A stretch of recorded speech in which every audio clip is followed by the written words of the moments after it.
నమస్తే మిత్రులారా, నేను మీ శ్రీనివాస్ చౌహాన్ అడ్వకేట్.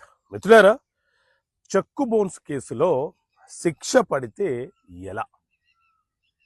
మిత్రులారా, మనకెవరైనా చెక్ ఇచ్చి మోసం చేస్తే మనం ఆ చెక్కుని మన బ్యాంక్ అకౌంట్లో ప్రజెంట్ చేసి బ్యాంకు నుంచి ఒక రిటర్న్ మెమో తీసుకొని ఎవరైతే చెక్ ఇచ్చారో ఆ వ్యక్తి మీద మనము చెక్కు బౌన్స్ కేసు ఫైల్ చేస్తాం.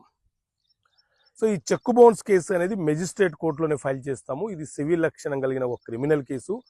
దీంట్లో ఎఫ్ఐఆర్ ఉండదు, ఛార్జ్షీట్ ఉండదు, కానీ ఇది ఒక క్రిమినల్ కేసు లాగా పరిగణలోకి తీసుకోబడుతుంది.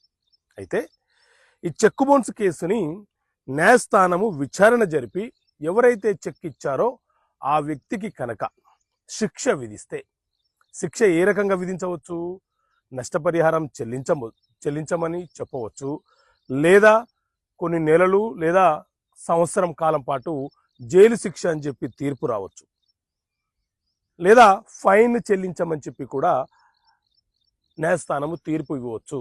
ఇలా న్యాయస్థానము చెక్కు బౌన్స్ కేసుల విచారణ జరిపి తీర్పులను ఇస్తుంది. ఒకవేళ శిక్ష పడింది అనుకోండి, అప్పుడు అక్యూజ్డ్కి ఉన్న అవకాశం ఏంటి అని అంటే, శిక్ష పడిన అక్యూజ్డ్ నెలలోపు డిస్ట్రిక్ట్ కోర్టులో అప్పీల్ చేసుకొని మెజిస్ట్రేట్ కోర్టు విధించినటువంటి శిక్ష ఏదైతే ఉందో ఆ శిక్షని సస్పెన్షన్ చేయమని, నేను ఇక్కడ అప్పీల్ చేసుకుంటున్నాను, ఇక్కడ నేను కేసు ఫైట్ చేస్తాను, నేను నిరూపించుకుంటానని చెప్పి డిస్ట్రిక్ట్ కోర్టులో అక్యూజ్డ్ అప్పీల్ చేసుకుని వెసులుబాటు అతనికి ఉంటుంది.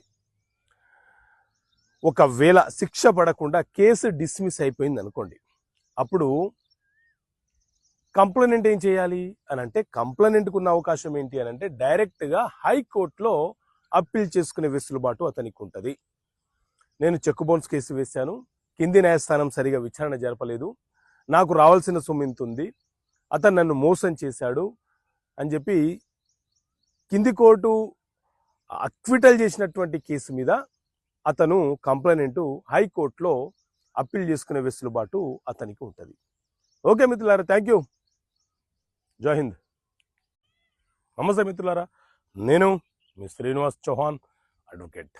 మిత్రులారా, చెక్కు బౌన్స్ కేసులో శిక్ష పడితే ఎలా?